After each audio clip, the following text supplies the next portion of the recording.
fellow bookmakers. So I figured today that I had to make a quick video to share here. How else am I going to practice my English, right?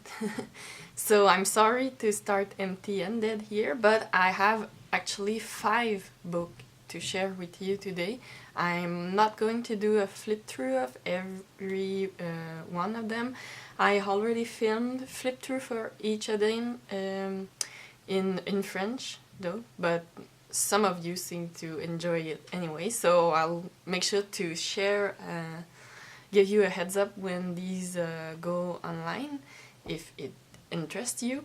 But today the point is the 5 books I made after taking the antiquarian class, so I thought that you would be interested in seeing them.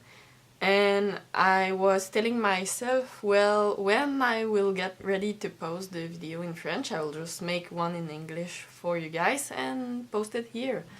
But then I remember that in a couple of days now, this book will actually be put up for sale at a gallery in my town. It's an event they have just right before Christmas, so that people can buy last-minute gifts and stuff. So I might sell none of them, I might sell all of them, I don't know, but thing is, I have only 2 days left to make videos with them, because after that I have to ship them over there. And so yeah, I'm just going to do this quick video in English since I still have the books with me. So if any of you might remember, after I took the antiquarian class, I posted the pictures of a book that I called The Explorator. It was a big book, like a 12 by 10 inch. And thanks for the feedback, by the way, on this book that I made. But now the first that I want to show you today is this one, which I call the Apprentice Explorator, because I figured the other one, its size didn't quite match the theme. If you're going to travel around the world, why would you carry a 12 by 10 inches book? So I just figure I will make a smaller one with the same theme. So here is the grungy cloth that I made. It's the same color than the one I use on the other. On the cover there's a little collage. It's a piece of map and a stamp, and the little phrase here say 1 meter square of breathable hair. So that's a spontaneous translation. So binding wise, there's nothing special. The theme is the same than the big Explorator, so it's full of little maps and picture. And I just have this little buckle to close it up. There's not much more to say about this one. You will get to see the flip through when I do it. But for some reason, the pages, I think the material I'm using to make these grungy cloth is a bit heavier than what Nick is suggesting in her course. So my pages ended up being really close to the edge here.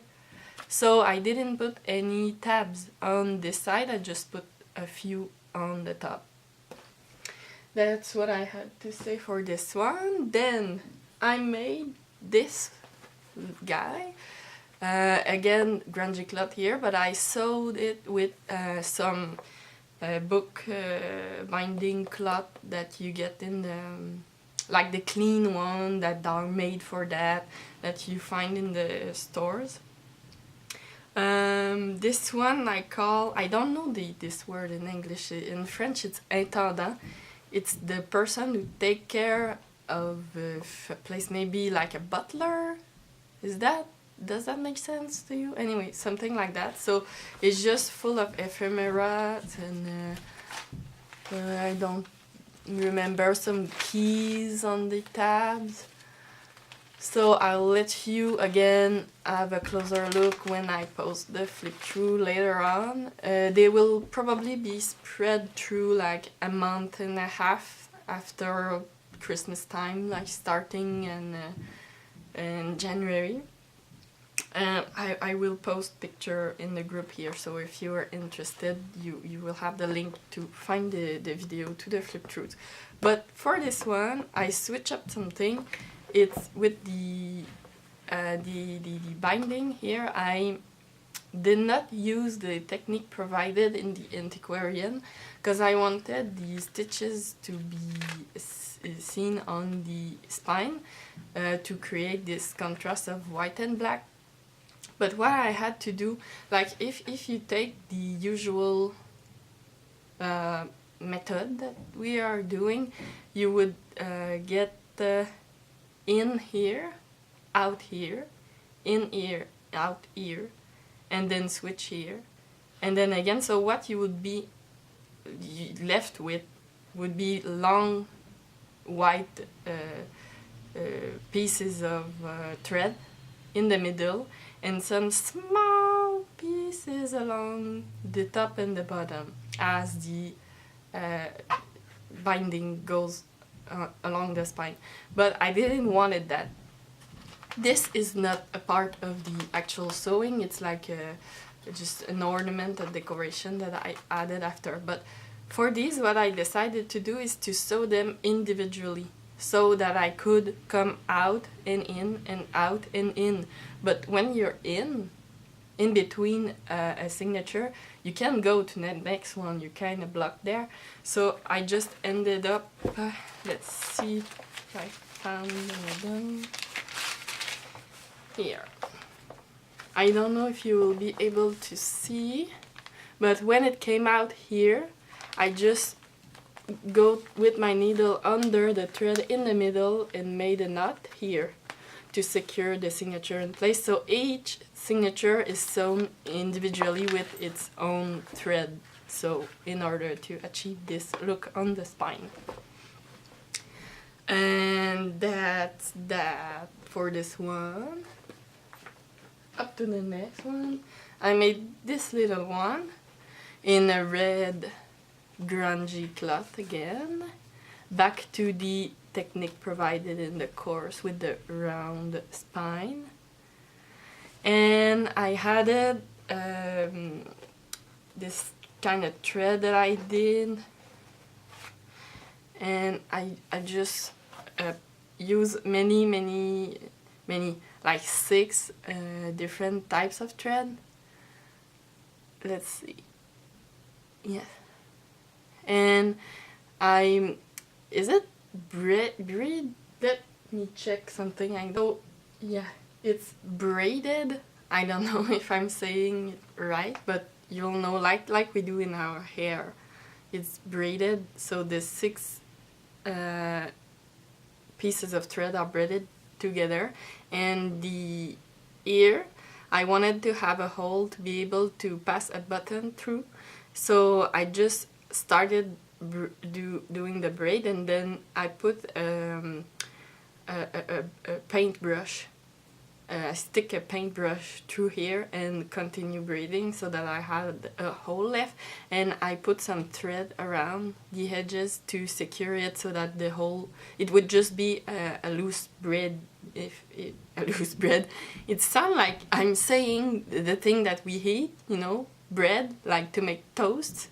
So I don't know how to say it properly, but you know what I'm talking about, right? So yeah, just to have a little hole, and then I can wrap it around the book and get that little button through, and it's secure in place and it keeps the book closed. So that thread comes with this red book. I put a lot of how's it called? Well, little piece of cloth anyway on the to do the tabs here. I printed some... I have succumbed to the graphic fairy. So I have a little collection of things that come from there that I added to my books, some of them anyway. I tried to make my own ephemera, like I scan things from encyclopedia and books, and I'm pretty handy with Photoshop and printers and stuff, so as long as I have file, I can do a lot of things with them. So that's what I did here, and you recognize this from the material provided by Nick. Thanks, Nick. So yeah, these are marble paper, but I printed them from the graphic fairy. And that's about it with this one. Again, flip through coming in January. And then I did this one, a bit bigger.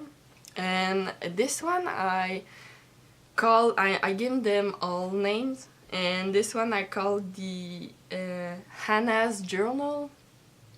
Hannah, I'm referring, it's kind of obscure a bit, but it's referring to Hannah Abbott, I think her name is, in the Harry Potter series. I didn't want it something too literal, like pointing in a Harry Potter direction, because somebody who might not like Harry Potter might buy or be interested in this one, so I didn't want to call it like, I don't know,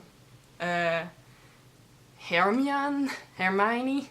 In French we say Hermione, but in English it's Hermione's Journal. So Hannah is a bit more neutral name, but if you know about Harry Potter you might get the hint because of the colors. I've used yellow thread to sew the book plate here that I sewed on the side. And I put little piece of quotes from books here and a piece of an image that you can find in the book. So it's like a preview of what's inside. And there's a lot of yellow thread, so it reminded me of Hufflepuff, the Harry Potter house, and the Hannah Abbott is in Hufflepuff house.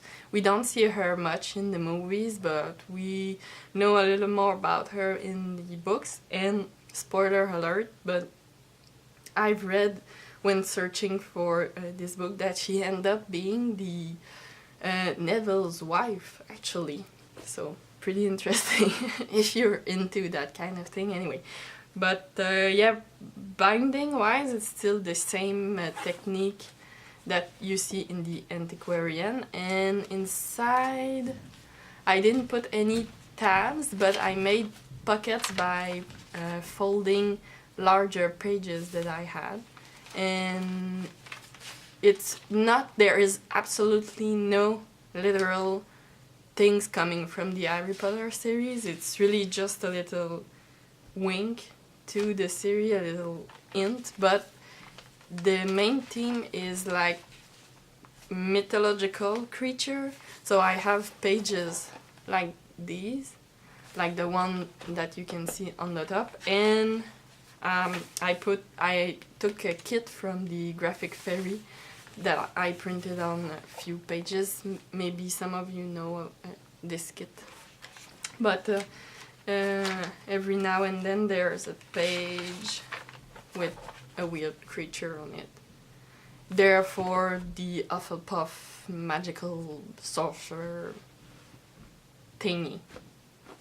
So, one more. And the last one is this big guy.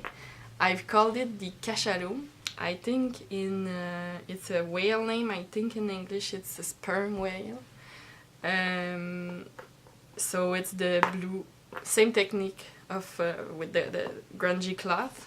The stains are particularly that word is impossible for me, but the stains are nice on the back. On the spine I had the intention to sew through the cloth before doing the actual binding, before doing the covers and putting it all together, but I forgot. So I ended up having like the book empty, but with the covers and the cardboard glued on the back and everything. And I decided, well, you know what, I'm gonna try put it through my sewing machine anyway. And I did, but what I did, and I don't know if this is a good thing to do with your sewing machine, but I did it by hand. Like, instead of plugging it and pressing on the pedal, I just turned the thingy on the side to sew really slowly, and to be able to feel like if it was too much to ask from my sewing machine. So it took me quite a lot of time doing this, but I think it looked nice, and I left the thread hanging like we always do, right? But it's actually kind of sticking on the cover material, on the cloth, and I think it looks like waves in the ocean or something like that. So I think they are particularly, again with that stupid word, I can't say it. Anyway, they look nice. And because it's a really big book, I put 3 buckles to close it. And on the top it's just a decoration I made, but I don't know the name. I can show you. In French it's tissage. It's like you can do carpets with that and thing, and you can see what it is. I don't have to find this word. And I made some knots, and I put a little key as to refer as much as possible to the sea and the idea of going out in the ocean on a boat or something. And it looks a bit like a jellyfish, I think. So kind of nice. And oh wait, I forgot to mention, like, just in case you were wondering, these have absolutely no role to play into the binding. It's really just something I had because I thought it would look nice. Because the binding is the same as for every other except the purple one. It's the round binding. I'm trying to unbuckle it so I can show you a bit. So this book is quite big, as you can see, and if you're wondering, it's the usual, I think, that Nick suggests is a 12 signature, and this one I made 18 signatures. So it gives us a nice big round spine here. And again, in this one, it's full of graphic fairy stuff that I printed, like these I don't know, watercolor. I was searching that word. Watercolor pages I printed from the graphic fairy.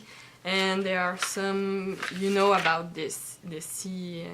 There are a lot of packages that contains images from seaside and things at the beach and fishes. So I took them all and sampled through them, like Nick just did in one of our projects not so long ago.